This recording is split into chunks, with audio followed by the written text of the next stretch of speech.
آئیے میرے دوستو، ان کے اشعار کی روشنی میں ایک شعر علامہ اقبال نے کبھی کہا تھا کہ کی محمد سے وفا تو نے تو ہم تیرے ہیں، کی محمد سے وفا تو نے تو ہم تیرے ہیں، یہ جہاں چیز ہے کیا لوح و قلم تیرے ہیں، یہ جہاں چیز ہے کیا لوح و قلم تیرے ہیں۔ آئیے میں آپ حضرات کے سامنے تقریر ہی پیش کرنے کے لیے ایک ایسے مقرر کو منظر عام پہ لانا چاہوں گا جو تعریف کے محتاج نہیں ہیں، جنہیں آپ جانتے ہیں اور شاید میں یقین کرتا ہوں کہ جو نہ جانتے ہوں گے آج کے بعد بھولیں گے بھی نہیں۔ میری مراد جناب حضرت مولانا نوشاد عالم صاحب ندوی ہیں۔ میں انہیں اس شعر کے ساتھ دعوت اسٹیج دینا چاہوں گا کہ صاحبہ خانہ بدوشوں کے حوالے کر دو، صاحبہ خانہ بدوشوں کے حوالے کر دو، یہ گھنا پیڑ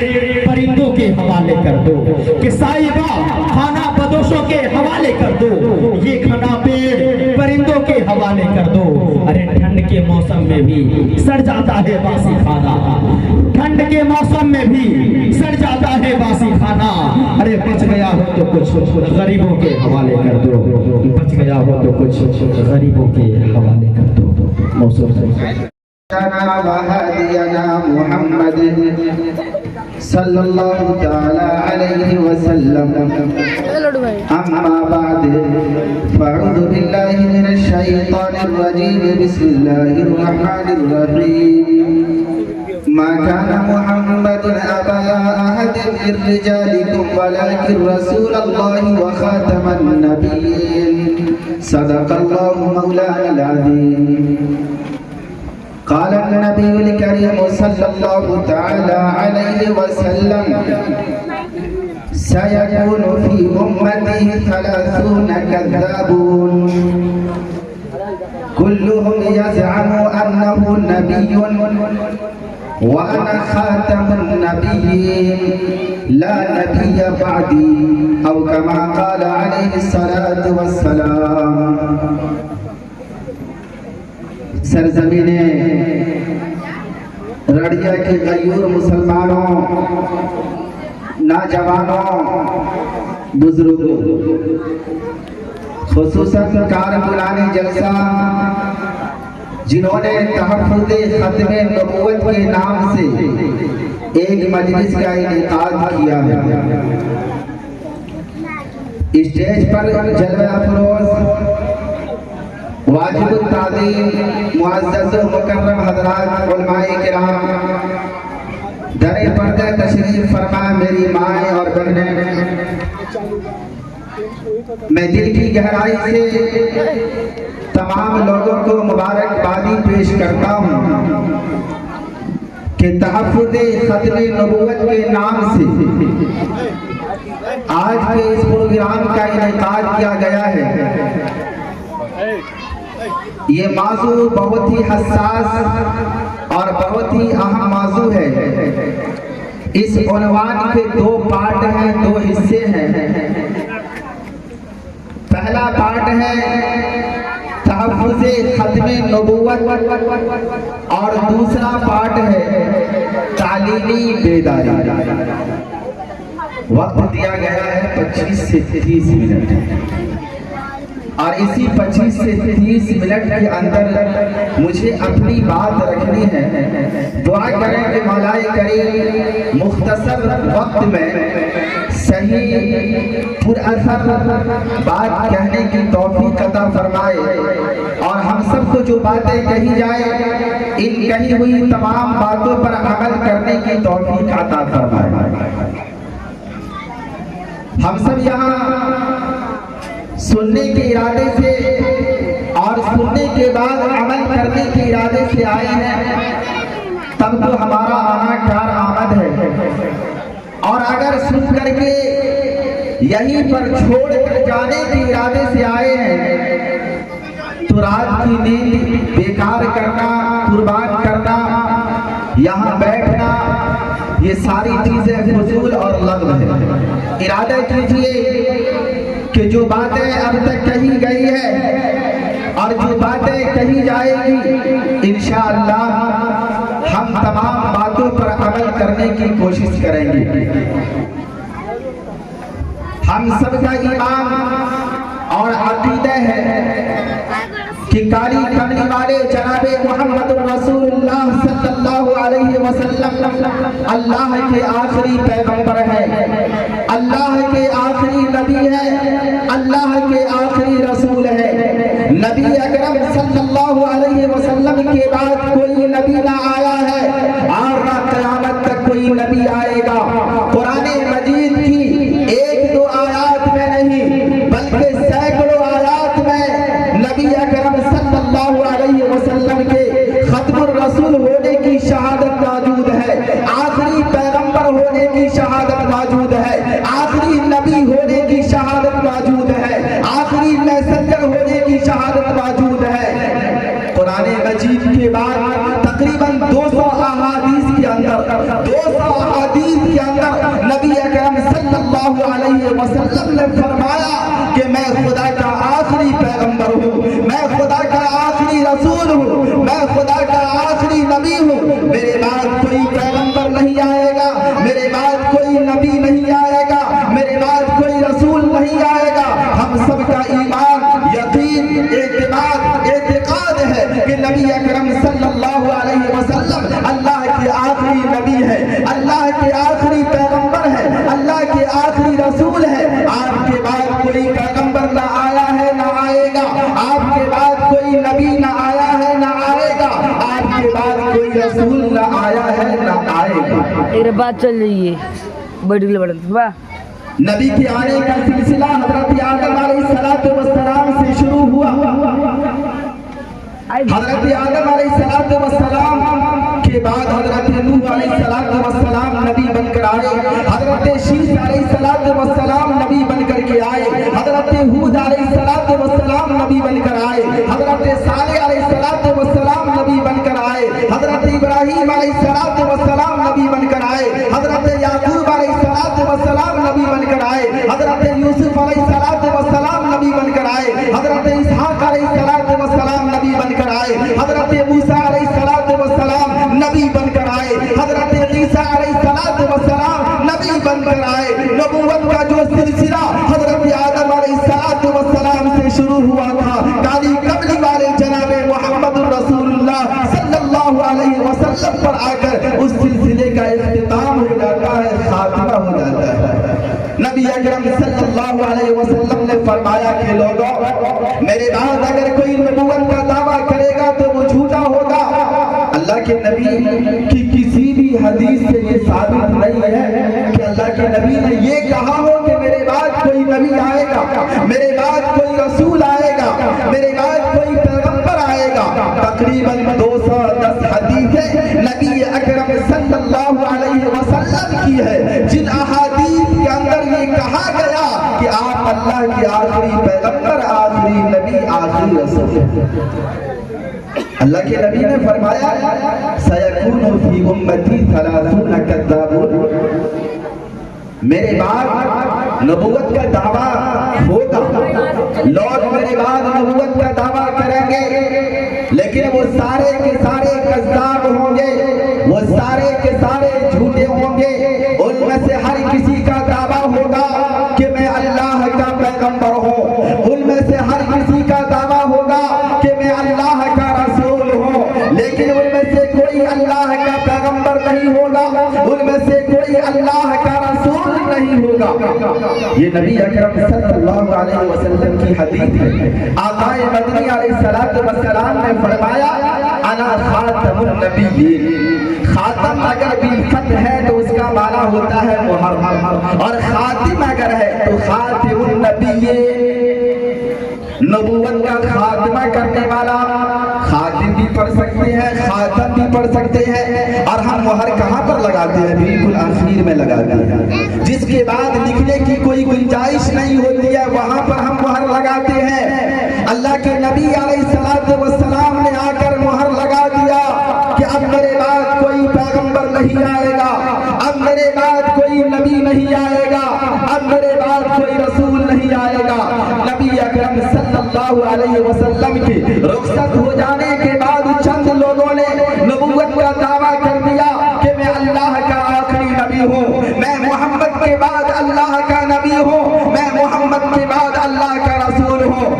حضرت ابو بکر صدیق رضی اللہ تعالیٰ عنہ فرماتے ہیں ایلقص الدین وانا حی، کہ اللہ کے دین کو زیر و زبر کیا جائے، اللہ کے دین میں کمی کی جائے اور ابو بکر زندہ رہے، یہ نہیں ہو سکتا۔ حضرت ابو بکر صدیق رضی اللہ تعالیٰ عنہ نے صحابہ کرام سے مشورہ کیا کہ جن لوگوں نے نبوت کا دعویٰ کیا ہے ان لوگوں کے ساتھ کس طرح کا سلوک کیا جائے۔ حضرت صحابہ مشورہ دیتے ہیں کہ عقیدہ ختم نبوت کی حفاظت کرنا یہ ہم میں سے ہر کسی کی ذمہ داری ہے، اس پر مہر لگ جاتا ہے۔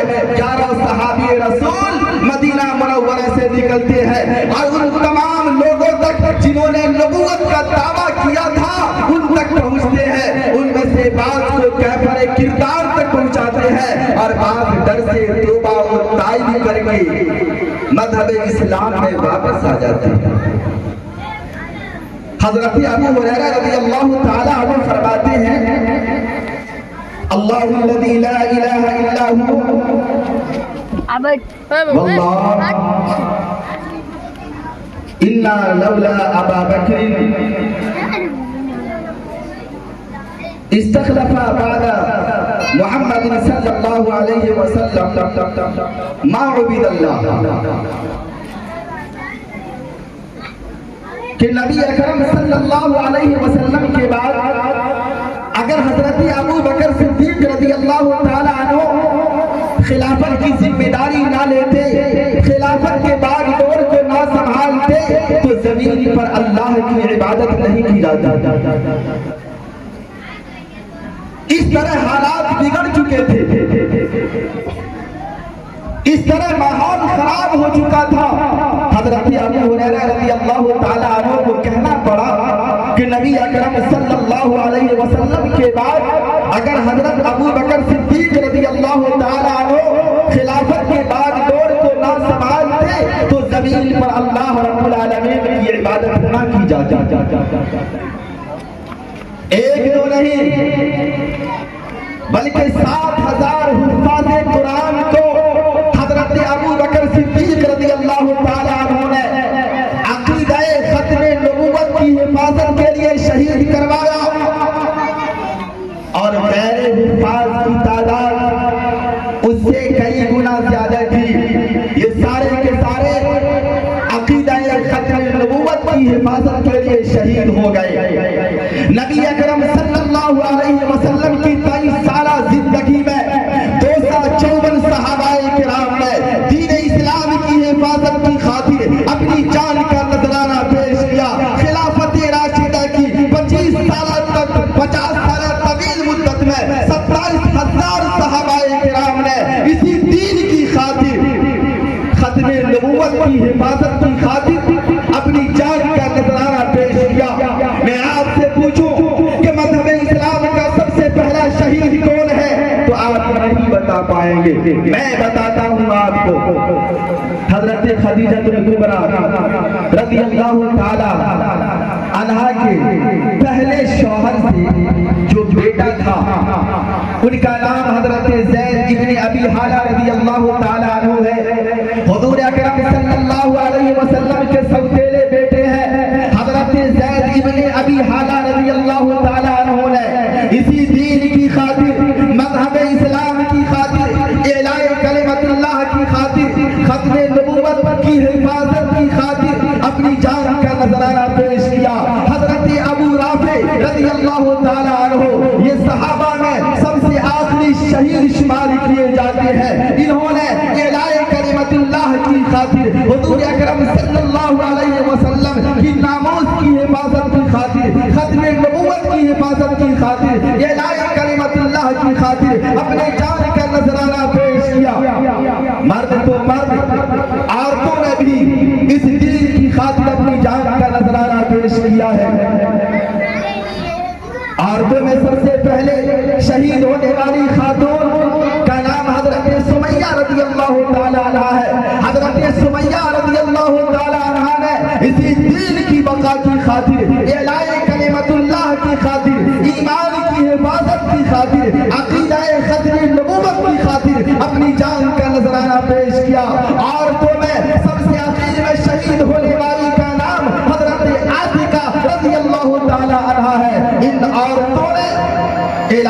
کلمت اللہ کی خاطر، مذہب اسلام کی بقا کی خاطر، اپنے ایمان کی حفاظت کی خاطر اپنی جان کا نذرانہ پیش کیا ہے۔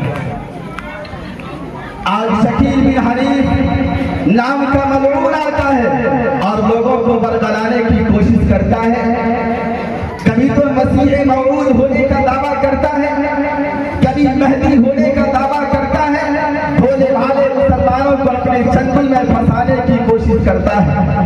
آج قدم قدم پر ایمان کے لٹیرے بیٹھے ہوئے ہیں، ہمارے یار آپ کے ایمان کا سودا کرنے کی پوری کوشش کی جا رہی ہے۔ آج کے اس دور میں اپنے ایمان کی حفاظت کرنا، اپنے ایمان کی اصلاح کرنا ہر مسلمان کا اخلاقی فریضہ نہیں، دینی فریضہ نہیں، بلکہ جس طرح سے نماز فرض عین ہے اسی طرح سے ایمان کی حفاظت کرنا بھی ہمارے لیے فرض عین کے درجے میں ہے، فرض عین کے درجے میں ہے۔ کالی کملی والے جناب محمد رسول اللہ صلی اللہ علیہ وسلم کے بعد ہم کسی پیغمبر کو تسلیم نہیں کریں گے، ہم کسی نبی کو تسلیم نہیں کریں گے، ہم کسی رسول کو تسلیم نہیں کریں گے۔ شکیل بن حنیف جیسا ایک تو کیا اگر ہزاروں کی تعداد میں آ جائے اور ہم سے کہے کہ مسیح موعود ہوں، ہم سے کہے کہ میں مہدی ہوں، ہم سے کہے کہ نبی آخر الزمان جناب محمد رسول اللہ صلی اللہ علیہ وسلم کے بعد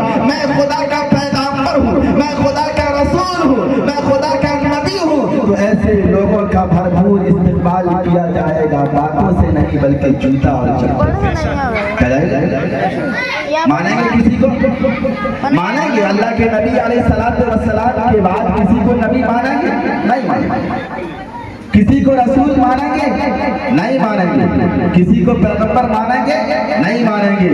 اللہ کے نبی علیہ السلام جناب محمد رسول اللہ صلی اللہ علیہ وسلم اللہ کے آخری نبی ہیں، اللہ کے آخری رسول ہیں۔ آپ کے بعد کوئی نبی نہیں آ سکتا، آپ کے بعد کوئی رسول نہیں آ سکتا۔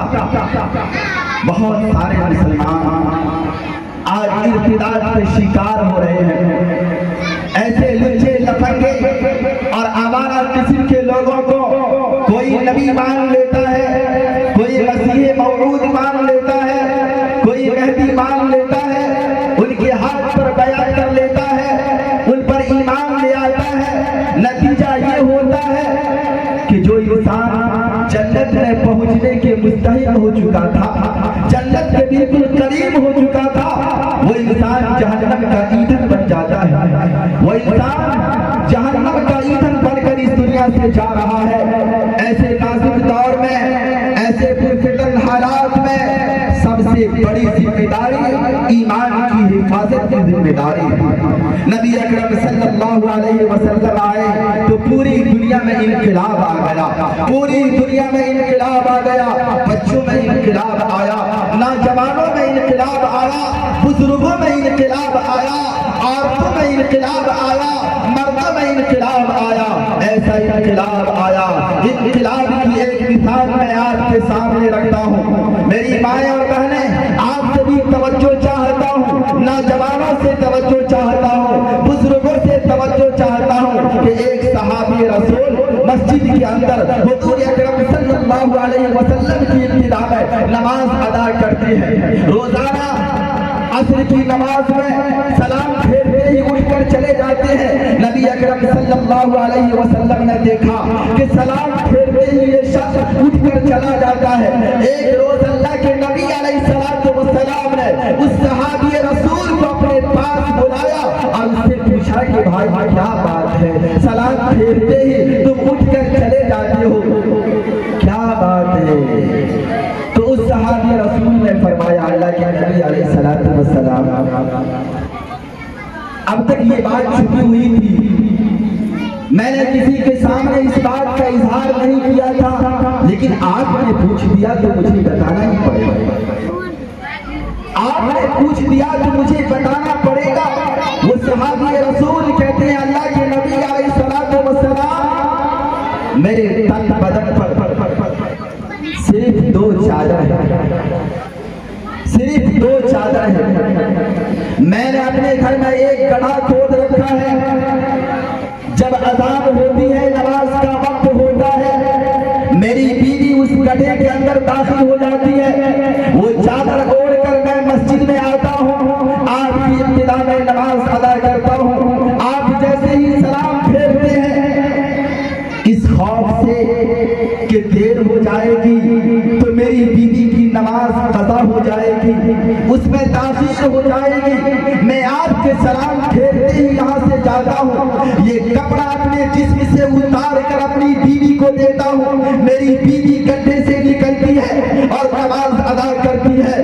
یہ اتنا سننا تھا کہ نبی اکرم صلی اللہ علیہ وسلم کی آنکھیں اشک بار ہو جاتی ہے، کالی کملی والے جناب محمد رسول اللہ صلی اللہ علیہ وسلم ساروں قطار رونے لگتے ہیں، کافی دیر تک روتے ہیں۔ حضور اکرم صلی اللہ علیہ وسلم ابھی مصلی پر تشریف فرما ہے کہ مسجد کے باہر ایک اونٹ آتا ہے جس پر کپڑا بھرا ہوا ہے، کھانے پینے کا سامان بھرا ہوا ہے۔ نبی اکرم صلی اللہ علیہ وسلم نے حضرات صحابہ سے فرمایا کہ اس اونٹ کا کپڑا نیچے نہیں اترنا چاہیے، کھانے پینے کا سامان نیچے نہیں اترنا چاہیے۔ ابھی جو صاحب میرے سامنے بیٹھے ہوئے تھے، جس صاحب نے اپنا حال بیان کیا ہے، اس کے دروازے تک اونٹ کو پہنچاؤ، یہ کپڑا اسی کے دروازے پر اترے گا، کھانے پینے کا سارا سامان اسی کے دروازے پر اترے گا۔ صحابی رسول اونٹ کی لکیر پکڑ کر اس صحابی رسول کے گھر تک پہنچتے ہیں۔ وہ صحابی رسول اپنے گھر سے باہر نکلتے ہیں، توجہ چاہوں گا،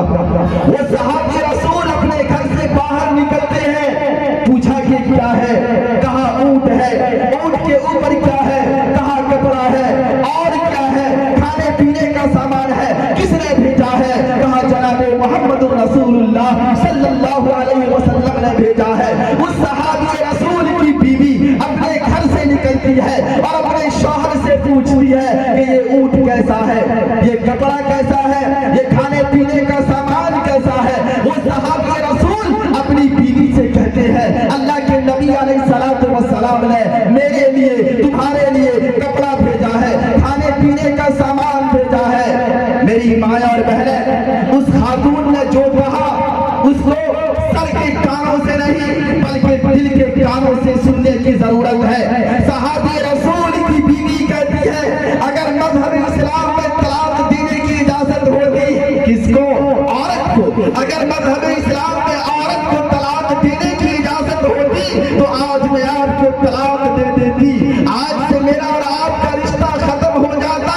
ارے اپنی ضروریات کو آپ نے غیروں کے سامنے بیان کر دیا، یہ راز اب تک پوشیدہ تھا لیکن آپ نے اس راز کو ظاہر کر دیا، مجھ سے یہ برداشت نہیں ہونے والا ہے۔ اس صحابی رسول نے کہا اللہ کی بندی، میں نے خود سے نبی اکرم صلی اللہ علیہ وسلم کو نہیں کہا، کالی کملی والے جناب محمد رسول اللہ صلی اللہ علیہ وسلم نے مجھے بلایا، پیار سے اپنے پاس بیٹھایا، میرا حال چال پوچھا۔ جب اللہ کے نبی علیہ السلام نے پوچھا تو بتانا ضروری تھا، کوئی اور پوچھتا میں نہیں بتاتا، لیکن اللہ کے نبی نے پوچھا، میں نے حضور اکرم صلی اللہ علیہ وسلم کے سامنے ساری باتیں رکھ دی ہے، ساری باتیں رکھ دی ہے۔ میں آپ سے پوچھنا چاہتا ہوں یہ انقلاب کس کی آمد سے آیا؟ عورتوں سے پوچھنا چاہتا ہوں کہ عورتوں کا ایسا ذہن کیسے بنا، مردوں کا ایسا ذہن کیسے بنا؟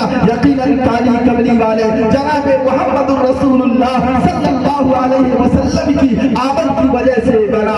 حضور اکرم صلی اللہ علیہ وسلم تشریف لائے، عورتوں میں انقلاب آیا، مردوں میں انقلاب آیا۔ نبی اکرم صلی اللہ علیہ وسلم کو نماز دی جاتی ہے، حضرات صحابہ کہتے ہیں اب تو مجھے اللہ سے ڈائریکٹ بات کرنے کا راستہ مل گیا، کانٹیکٹ کرنے کی راہ مل گئی ہے، طریقہ مل گیا ہے۔ اب مجھے کچھ مانگنا ہوگا، میں کسی سے نہیں مانگوں گا، میں کسی ایرے غیرے کے دروازے پر نہیں جاؤں گا، میں کسی مرد کے دروازے پر نہیں جاؤں گا، میں کسی بادشاہ کے دروازے پر نہیں جاؤں گا، میں جاؤں گا تو احکم الحاکمین کے دروازے پر جاؤں گا، یعنی اللہ رب العالمین سے براہ راست مانگ لوں گا۔ قاری فاروق صاحب نے نماز کے متعلق فرمایا، اب اپنا تجربہ بیان کیا. میں موضوع سے ہٹ کر گفتگو کر رہا ہوں، حالانکہ یہ معمول کے خلاف ہے. یوٹیوب پر میرا 25 بیان آپ دیکھیں گے، جو موضوع دیا جاتا ہے بس 1 گھنٹہ 1.5 گھنٹہ اسی موضوع کو پکڑ کر چلتا ہوں. موضوع سے ہٹنا یہ میرا معمول نہیں ہے، لیکن ہٹنا پڑے گا. میں قاری صاحب کے تجربہ کی بات، قاری صاحب نے کہا کہ نماز میں فجر میں صرف 1 سے 2 آدمی رہتے ہیں امام کی علامت. آج ہی میں مطالعہ کر رہا تھا تو ایک حدیث میری نگاہوں کے سامنے آئی. ایک صحابی حضور اکرم صلی اللہ علیہ وسلم کے پاس آتے ہیں اور فرماتے ہیں اللہ کے نبی علیہ السلام فلاں صاحب صبح تک سویا رہتا ہے، صبح تک سویا رہتا ہے، یعنی دیر تک سویا رہتا ہے. اکثر و بیشتر فجر کی نماز اس کی قضا ہو جاتی ہے، نماز کی پرواہ نہیں کرتا. میرے نبی نے کیا فرمایا، غور کیجیے. اللہ کے نبی علیہ السلام نے فرمایا کہ بال الشیطان فی اذنہ او اذنیہ، فی اذنہ او اذنیہ، کہ شیطان اس کے ایک کان میں یا 2 کان میں پیشاب کرتا ہے. شیطان حدیث ہے، اللہ کے نبی علیہ السلام کی بات ہے. بال الشیطان فی اذنہ او اذنیہ، کہ شیطان اس کے ایک کان میں یا 2 کان میں پیشاب کرتا رہتا ہے. فجر کے وقت میں سونے والا شیطان تمہارے کان میں آ کر کے پیشاب کرتا ہے، کتنا اچھا لگتا ہوگا. اچھا لگتا ہے تم تو سوئے رہتے ہیں. پیشاب کرنے سے مراد یہ ہے کہ شیطان اس کو سستی اور کاہلی میں مبتلا کر دیتا ہے، اور وہ انسان شیطان کی نگاہ میں سب سے گھٹیا انسان ہو جاتا ہے. ذرا سوچئے کہ جو انسان شیطان کی نگاہ میں گھٹیا انسان ہو جائے، وہ انسانوں کی نگاہ میں اس سے زیادہ گھٹیا انسان ہو جاتا ہے، اور اللہ رب العالمین کی ناراضگی اس انسان پر ہو جاتی ہے. اس لیے ہمیں فجر کی اذان سن کر کے نماز پڑھنے ضرور جانا چاہیے. کائنات کے اندر جتنی چیزیں ہیں وہ ساری چیزیں اللہ رب العالمین کی تسبیح بیان کرتی ہے. کسی بزرگ کا قول ہے کہ یہ تو قرآن کریم کی آیت ہے، وَإِن مِّن شَيْءٍ إِلَّا يُسَبِّحُ بِحَمْدِهِ وَلَٰكِن لَّا تَفْقَهُونَ تَسْبِيحَهُمْ، کہ کائنات کے اندر جتنی چیزیں ہیں یہ ساری چیزیں اللہ رب العالمین کی تسبیح بیان کرتی ہے. آسمان اللہ کی تسبیح بیان کرتا ہے، زمین اللہ کی تسبیح بیان کرتی ہے، سمندر اللہ رب العالمین کی تسبیح کو بیان کرتا ہے، اشجار اللہ کی تسبیح کو بیان کرتے ہیں. یعنی کائنات کے اندر جتنی چیزیں ہیں وہ ساری چیزیں اللہ رب العالمین کی تسبیح بیان کرتی ہے. ساری مخلوق اللہ کی تسبیح بیان کرتی ہے. تمام مخلوقات میں سے 3 مخلوق، جس میں سے ایک کو گدھا کہا جاتا ہے، دوسرے کو کتا کہا جاتا ہے، تیسرے کو خنزیر کہا جاتا ہے. یہ گدھا بھی اللہ کی تسبیح بیان کرتا ہے، یہ کتا بھی اللہ کی تسبیح بیان کرتا ہے، یہ خنزیر بھی اللہ کی تسبیح بیان کرتا ہے. اب گدھے کی تسبیح کیا ہے؟ گدھا کہتا ہے الحمدللہ الذی جعلنی حمارا ولم یجعلنی کلبا. تمام تعریفیں اس اللہ کے لیے جس نے مجھے گدھا تو بنایا لیکن کتا نہیں بنایا. کیا کہتا ہے؟ تمام تعریفیں اس اللہ کے لیے جس نے مجھے گدھا تو بنایا لیکن کتا نہیں بنایا. اب جب کائنات کی ساری چیزیں اور ساری مخلوق اللہ کی تسبیح بیان کرتی ہے تو ان مخلوقات میں سے ایک مخلوق کتا بھی ہے. کتا بھی اللہ کی تسبیح بیان کرتا ہے. وہ کتا کہتا ہے الحمدللہ الذی جعلنی کلبا ولم یجعلنی خنزیرا. تمام تعریف ہے اس اللہ کے لیے جس نے مجھے کتا تو بنایا لیکن خنزیر نہیں بنایا. اب خنزیر بھی اللہ رب العالمین کی تسبیح بیان کرتا ہے. اس پر غور کیجئے گا، خنزیر بھی اللہ رب العالمین کی تسبیح بیان کرتا ہے تو خنزیر اللہ کی تسبیح بیان کرتے ہوئے کیا کہتا ہے؟ الحمدللہ الذی جعلنی الخنزیر ولم یجعلنی تارک الصلاۃ کہتا ہے تمام تعریف ہے اس اللہ کے لیے جس نے مجھے خنزیر تو بنایا لیکن نماز کا چھوڑنے والا نہیں بنایا. خنزیر کہتا ہے تمام تعریف ہے اس اللہ کے لیے جس نے مجھے خنزیر تو بنایا لیکن نماز کا چھوڑنے والا نہیں بنایا. یعنی نماز کا چھوڑنے والے کا عمل خنزیر سے بھی بدتر ہے, خنزیر کے عمل سے بھی بدتر ہے. مسلمانوں انصاف کرنا, مسلمانوں اپنے گریبان میں جھانک کر دیکھنا, کیا خنزیر سے بدتر بن کر دنیا کے اندر رہنا ہے یا اللہ رب العالمین نے ہمیں سب سے افضل بنایا ہے, سب سے اشرف بنایا ہے, تو اللہ کی نگاہ میں اور انسانوں کی نگاہ میں اشرف اور افضل بن کر رہنا ہے. اگر اشرف اور افضل بن کر رہنا چاہتے ہیں تو اللہ رب العالمین نے جو حکم دیا ہے اس پر عمل کرنا ہوگا. اللہ کے آخری پیغمبر جناب محمد رسول اللہ صلی اللہ علیہ وسلم کی جو تعلیمات ہے ان پر چلنا ہوگا. تب ہم اللہ کی نگاہ میں اور دنیا والوں کی نگاہ میں اور اللہ کی تمام تر مخلوق کی نگاہ میں افضل بن کر کے رہنے والے ہوں گے, ورنہ ہمارا عمل خنزیر سے بھی بدتر ہوگا. اس لیے ہمیں چاہیے کہ نماز سے وابستہ ہو جائے. آج ہم کہتے ہیں کہ ہمارے پاس وقت نہیں ہے. آج کوئی معمولی عہدے پر آ جاتا ہے تو کہتا ہے کہ جناب وقت نہیں ہے. کیا فرصت نہیں ملتی ہے, کیسے نماز کو جائیں, کیسے مسجد کو جائیں. کسی بھی مسلمان سے کہیے کہ بھائی نماز کو آ جایا کیجیے تو وہ کہے گا کہ فرصت نہیں ملتی ہے, وقت نہیں ملتا, فرصت نہیں ملتی ہے, وقت نہیں ملتا ہے. ابو منصور یہ وزیر تھا سلطان تغرل کا, ابو منصور یہ وزیر تھا سلطان تغرل کا, وزیر تھا وزیر. آج اگر معمولی مکھیا ہو جاتا ہے, معمولی میں تو کہتا ہوں بدھائک ہو جاتا ہے, سانسد بہت معمولی, میں اس کو معمولی کے درجے میں رکھتا ہوں. یہ جتنے نیچے سے اوپر تک ہے نا, پہلے ہی کسی کی نگاہ میں یہ بہت اونچے ہو سکتے ہیں لیکن میری نگاہ میں یہ بہت نیچے کے لوگ, بہت نیچے کے لوگ ہیں میری نگاہ میں. ابو منصور سلطان تغرل کا وزیر تھا, نماز کا بڑا ہی پابند تھا. فجر کی نماز کے بعد پہلے وظائف کو پورا کرتا, اس کے بعد کسی کام کے لیے جاتا. ایک دن سلطان تغرل کو ضرورت پیش آ گئی, اس نے فجر کی نماز کے بعد فوراً ابو منصور کے پاس اپنا آدمی بھیجا, اس کو بلا کر لاؤ. اس کا ایلچی جاتا ہے, اس کا قاصد جاتا ہے اور کہتا ہے کہ بادشاہ سلامت نے آپ کو یاد کیا ہے. ابو منصور سن کر انصری کر دیتا ہے.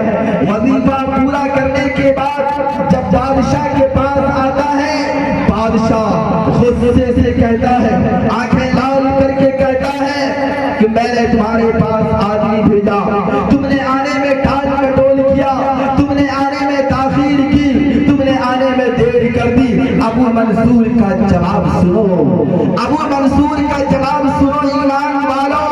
ہم اور آپ ہوتے تو کہتے کہ حضور وظیفہ کرنے میں لگ گئے, کیا کرتے, معذرت چاہتا ہوں, معذرت چاہتا ہوں, معاف کیجئے حضور. اس کے دل میں ذرہ برابر بھی خوف نہیں تھا کہ میری نوکری چلی جائے گی. آج تو معمولی نوکری کے چکر میں ہم حلال و حرام سب کو پی جاتے ہیں. کیا حلال ہے کیا حرام ہے ہم اس کی پرواہ نہیں کرتے. جائز ناجائز ہر کام کو انجام دینے کے لیے, ہر راہ سے گزرنے کے لیے, ہر گھونٹ کو پینے کے لیے ہم تیار رہتے ہیں. ابو منصور کے دل میں پختہ یقین تھا, پختہ ایمان تھا. ابو منصور نے جو جواب دیا اس کو سنیے اور اس کو اپنے دل پر نقش کر لیجئے. ابو منصور نے کہا آپ بادشاہ ہیں لیکن آپ سے بڑا بادشاہ میرا خدا ہے. پہلے میں خدا کی بات کروں گا, پہلے میں خدا کی عبادت کروں گا, پہلے میں اس کے نام کا وظیفہ مکمل کروں گا, اس کے بعد آپ کی بات سنوں گا. منظور ہے تو ٹھیک ہے, ورنہ آپ کا راستہ الگ, میرا راستہ.